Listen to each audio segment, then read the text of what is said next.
மேனகாவின் வசந்தகாலம் ஒரு விரிவான பயணம்.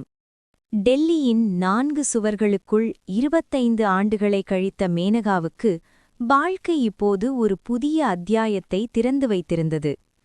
பிள்ளைகள் வெளிநாட்டில் செட்டிலாகிவிட, கணவரின் மறைவுக்குப் பிறகு எஞ்சியிருந்த காலத்தை தனக்காக வாழ அவர் முடிவு செய்தார். 50 வயதில் 2 செட் உடைகளுடன் ஒரு யாத்திரிகையைப் போல இந்தியா முழுவதும் வலம் வரத் தொடங்கினார். பெங்களூருவின் கடைசி நாட்கள். கர்நாடக மாநில சுற்றுலா பேருந்தில் மாநிலத்தின் மூலை முடுக்குகளையெல்லாம் சுற்றிப் பார்த்த மேனகா தனது பயணத்தின் இறுதி 2 நாட்களை பெங்களூருவில் கழிக்க திட்டமிட்டார். தங்கியிருந்த ஹோட்டலில் ஊழியராக இருந்த கிருபாகரன் அவருக்கு தேவையான வசதிகளை செய்து கொடுத்தான்.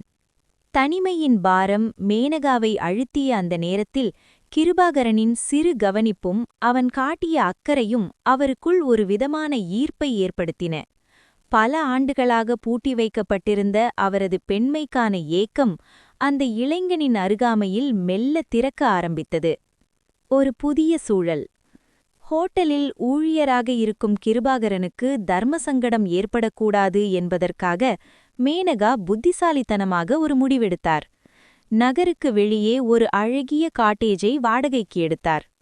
மாலையில் கிருபாகரன் அங்கு வந்தபோது மேனகா ஒரு புது பெண்ணாக காட்சியளித்தார்.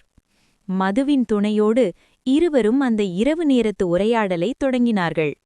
ஒரு ஹோட்டல் ஊழியராகவும் ஒரு வாடிக்கையாளராகவும் இருந்த உறவு அங்கே 2 மனிதர்களுக்கிடையேயான பிணைப்பாக மாறியது. உணர்வுகளின் சங்கமம். அந்த இரவு முழுவதும் அவர்கள் ஒருவரை ஒருவர் ஆழமாக புரிந்துகொண்டு நெருக்கமானார்கள். மேனகாவின் நீண்டகால தனிமைக்கு ஒரு வடிகால் கிடைத்தது போல இருந்தது. கிருபாகரனின் இளமை துடிப்பும் மேனகாவின் முதிர்ச்சியான அழகும் இணைந்து அந்த அறையை ஒரு சொர்க்கமாக மாற்றியது. அவர்கள் இருவருக்கும் இடையே இருந்த வயது வித்தியாசம் ஒரு தடையாக தெரியவில்லை. மாறாக ஒருவருக்கொருவர் வேண்டிய சுகங்களையும் ஆறுதலையும் பரிமாறிக்கொண்டனர்.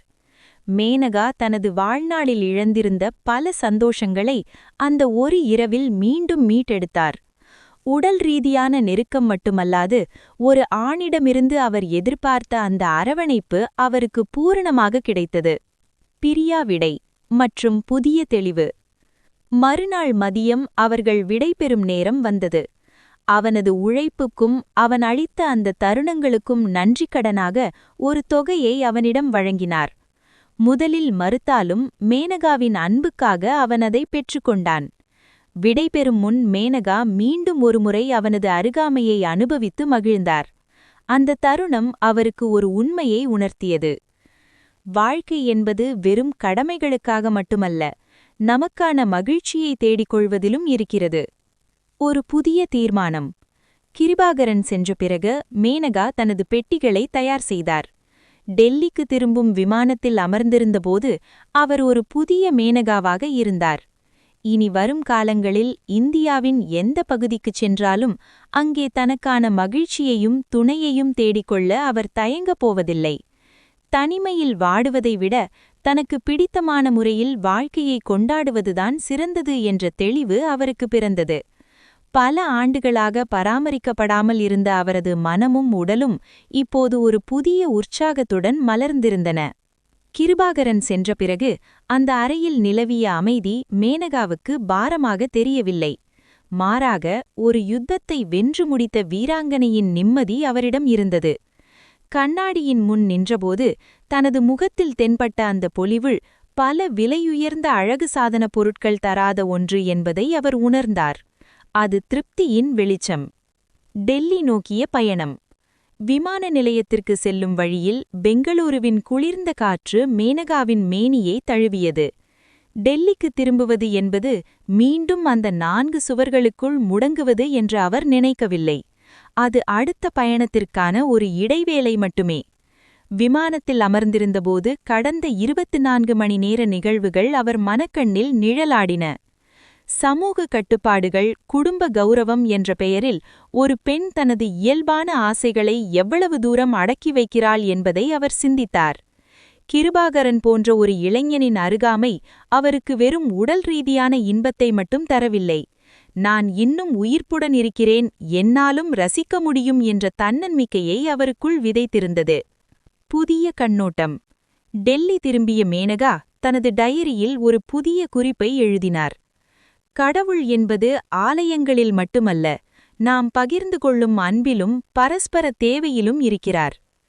அவர் தனது அடுத்த பயணத் திட்டத்தை தீட்டத் தொடங்கினார். இம்முறை கேரளா அல்லது ஹிமாச்சல பிரதேசம்.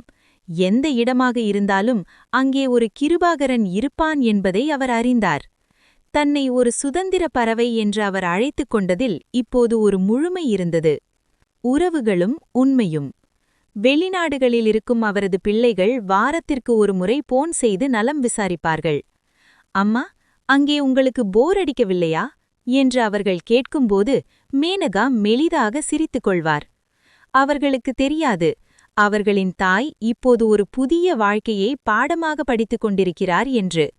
யாருக்கும் துரோகம் செய்யாமல், யாரிடமும் எதையும் எதிர்பார்க்காமல், பரஸ்பர சம்மதத்துடன் ஒரு ஆணுக்கும் பெண்ணுக்கும் இடையே நிகழும் அந்த உன்னதமான பரிமாற்றம் மேனகாவுக்கு புனிதமாக தெரிந்தது. முடிவற்று தேடல். தரிசு நிலமாக இருந்த அவரது வாழ்க்கை ஒரு பருவமழையில் நனைந்த செழிப்பான பூமி போல மாறியது. இனி வரும் காலங்களில் தனது பயணங்களின் ஊடே சந்திக்கும் இத்தகைய தருணங்களை அவர் எப்போதும் தவிர்க்கப் போவதில்லை. வாழ்க்கை சக்கரம் சுழன்று கொண்டே இருக்கிறது. மேனகா இப்போது அந்த சக்கரத்தின் வேகத்திற்கு ஈடுகொடுத்து ஓடத் தயாராகிவிட்டார். ஒவ்வொரு ஊரிலும் ஒவ்வொரு மனிதனிடமும் ஒரு புது அனுபவம் அவருக்காக காத்திருக்கிறது. கேரளாவின் மடியில் மேனகா. ஒரு புதிய வசந்தம். பெங்களூருவின் நினைவுகளோடு டெல்லி திரும்பிய மேனகாவுக்கு அந்த பழைய வாழ்க்கை சலிப்பை தந்தது. ஒரு வார இடைவேளைக்குப் பிறகு தனது அடுத்த இலக்காக கடவுளின் தேசம் என்று அழைக்கப்படும் கேரளாவை தேர்ந்தெடுத்தார். இம்முறை ஆலப்புழாவின் காயல்களும் குமரகம் பகுதிகளில் இருந்த அமைதியும் அவரை ஈர்த்தன. காயல் நீரின் அலைவரிசை. ஆலப்புழாவில் ஒரு தனிமையான ஹவுஸ் போட்டை மேனகா வாடகைக்கு எடுத்தார். பனைமரங்கள் சூழ்ந்த நீர்ப்பரப்பில் படகு மெல்ல நகரத் தொடங்கியது. அந்த படகை இயற்றியவன் ஸ்டீவன். 30 வயது மதிக்கத்தக்க கருப்பழகன். அவனது கட்டுக்கோப்பான உடலும் எப்போதும் மாறாத புன்னகையும் மேனகாவை ஈர்த்தன. பெங்களூருவில் கிடைத்த அனுபவம் மேனகாவுக்கு ஒரு துணிச்சலை கொடுத்தது. அவர் இப்போது ஒரு வேட்டையாடும் உணர்வில் அல்ல, மாறாக தனது தேவையை உணர்ந்த ஒரு பெண்ணின் முதிர்ச்சியுடன் இருந்தார். ஸ்டீவனின் அருகாமை. படகின் மேல்தளத்தில் அமர்ந்து இயற்கையை ரசித்துக் கொண்டிருந்த மேனகாவுக்கு ஸ்டீவன் சுட சுட கேரளாவின் பாரம்பரிய மீன் உணவுகளை பரிமாறினான். அவனது கைகள் தட்டை வைக்கும்போது மேனகா வேண்டுமென்றே அவனது விரல்களை தொட்டார். அந்த சிறு தீண்டல் ஸ்டீவனுக்குள் மின்னலை ஏற்படுத்தியது. மாலையில் படகு ஒரு ஒதுக்குப்புறமான இடத்தில் நிறுத்தப்பட்டது. சுற்றிலும் தண்ணீர், மேலே நட்சத்திரங்கள். மேனகா ஸ்டீவனை தனக்கு துணையாக மது அருந்த அழைத்தார்.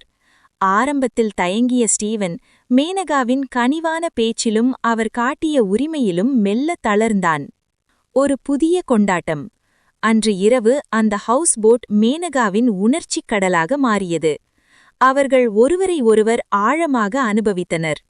ஸ்டீவனின் நாட்டுப்புற காதலும் மேனகாவின் முதிர்ச்சியான அழகும் இணைந்து அந்த இரவை மறக்க முடியாததாக மாற்றியது. மேனகா தான் விரும்பிய அந்த கோலாட்டத்தை எவ்வித தடையுமின்றி அங்கு அரங்கேற்றினார். பயணத்தின் பலன். மறுநாள் காலையில் விடியலின் வெளிச்சத்தில் மேனகா புத்துணர்ச்சியுடன் எழுந்தார். ஸ்டீவனின் முகத்தில் ஒரு திருப்தி தெரிந்தது. மேனகா அவனிடம் விடை பெறும்போது அவனது உழைப்புக்கும் அவன் அளித்த அந்த தருணங்களுக்கும் நன்றிக்கடனாக ஒரு தொகையை அவனிடம் வழங்கினார். முதலில் மறுத்தாலும் மேனகாவின் அன்புக்காக அவன் அதை பெற்றுக்கொண்டான். ஒரு ஊர் எனக்கு ஒரு நல்ல மனிதனையும் ஒரு நல்ல அனுபவத்தையும் தருகிறது என்று மேனகா தன்னுள் சொல்லிக் கொண்டார். கேரளாவின் ஈரப்பதம் அவரது உடலையும் மனதையும் இன்னும் இளமையாக்கியிருந்தது. ஆலப்புழாவின் ஈரமான நினைவுகளோடு மேனகா கேரளாவின் மலைப்பிரதேசமான மூன்றாரை நோக்கி தனது பயணத்தை தொடர்ந்தார். காயல் நீரின் அமைதியை விட மலைகளின் குளிர்ந்த காற்றும் பனி மூட்டமும் அவருக்குள் ஒரு புதிய கிளர்ச்சியை ஏற்படுத்தின. மூன்றாரின் பனி மூட்டத்தில் ஒரு சந்திப்பு. தேயிலை தோட்டங்களுக்கு நடுவில் இருந்த ஒரு தனியார் சொகுசு பங்களாவில் மேனகா தங்கினார். அந்த இடத்தின் அமைதி அவருக்கு மிகவும் பிடித்திருந்தது. அங்கு அவருக்கு உதவியாகவும் வழிகாட்டியாகவும் வந்தவன் பாபு. உயரமான சுருள் முடிகொண்ட அந்த மலைவாழ் இளைஞன் அந்த பகுதியின் ஒவ்வொரு வளைவையும் நன்கு அறிந்தவன். குளிரும் நெருக்கமும். மூன்றாரின் இரவு நேரம் மிகவும் குளிராக இருந்தது. அறையிலிருந்த நெருப்புச் சட்டி மெல்லிய வெப்பத்தை தந்து கொண்டிருந்தது. மேனகா தனது பயண களைப்பை நீக்க ஒரு சிறிய மதுக்கோப்பையுடன் ஜன்னல் வழியாக தெரிந்த பனி மூட்டத்தை பார்த்து கொண்டிருந்தார். அப்போது பாபு அறைக்கு தேவையான கூடுதல் போர்வைகளை கொண்டு வந்தான். மேடம், இன்று இரவு குளிர் அதிகமாக இருக்கும், கவனமாக இருங்கள் என்று அவன் அக்கறையுடன் சொன்னபோது அவனது குரலில் ஒருவிதமான ஈர்ப்பு மேனகாவை சுண்டி இழுத்தது. இழந்த வசந்தத்தின் தேடல். மேனகா மெல்ல புன்னகைத்து அவனையும் அமரச் சொன்னார். குளிரின் காரணத்தை காட்டி அவனுக்கும் ஒரு சிறிய அளவு மதுவை வழங்கினார். மலை பிரதேசத்து மனிதனான பாபுவுக்கு அது ஒரு பெரிய விஷயமாக தெரியவில்லை. அந்தச் சூழலும் மேனகாவிடமிருந்து வீசிய வாசனை திரவியத்தின் மணமும் அவனை நிலைகுலையச் செய்தது. வார்த்தைகள் குறையத் தொடங்கின. உணர்வுகள் பேச ஆரம்பித்தன. மேனகா அவனது கைகளை பிடித்து தனது தனிமையை பகிர்ந்து கொண்டார். பாபுவின் முரட்டுத்தனமான ஆனால் அன்பான அணைப்பு மேனகாவுக்கு அந்த குளிர்கால இரவை ஒரு வசந்தகால இரவாக மாற்றியது. அந்த பனிமூட்டமான இரவில் அந்த சொகுசு பங்களாவின் அறைக்குள் ஓர் உணர்ச்சிப் போராட்டம் நிகழ்ந்தது. மேனகா தான் விரும்பிய அந்த பரிபூரணமான நெருக்கத்தை பாபுவிடமிருந்து பெற்றார். பல ஆண்டுகளாக பூட்டி வைக்கப்பட்டிருந்த அவரது ஆசைகள் அந்த மலை உச்சியில் ஒரு காட்டாறு போல பாய்ந்தன. விடியலும் விடையும். மறுநாள் காலையில் மூணாற்று மலைகளின் பின்னால் சூரியன் உதித்தபோது மேனகாவின் முகம் ஒரு புதிய தேஜசுடன் இருந்தது. பாபுவின் நேர்மையான அன்பும் அவன் தந்த அந்த உடல் ரீதியான திருப்தியும் மேனகாவை இன்னும் ஒரு படி மேலே கொண்டு சென்றது. கிளம்பும்போது பாபுவுக்கு உரிய சன்மானத்தை வழங்கிவிட்டு அவனது நெற்றியில் ஒரு முத்தம் பதித்தார். "நீ எனக்கு ஒரு நல்ல நினைவை தந்துவிட்டாய் பாபு" என்று சொல்லிவிட்டு காரில் ஏறினார்.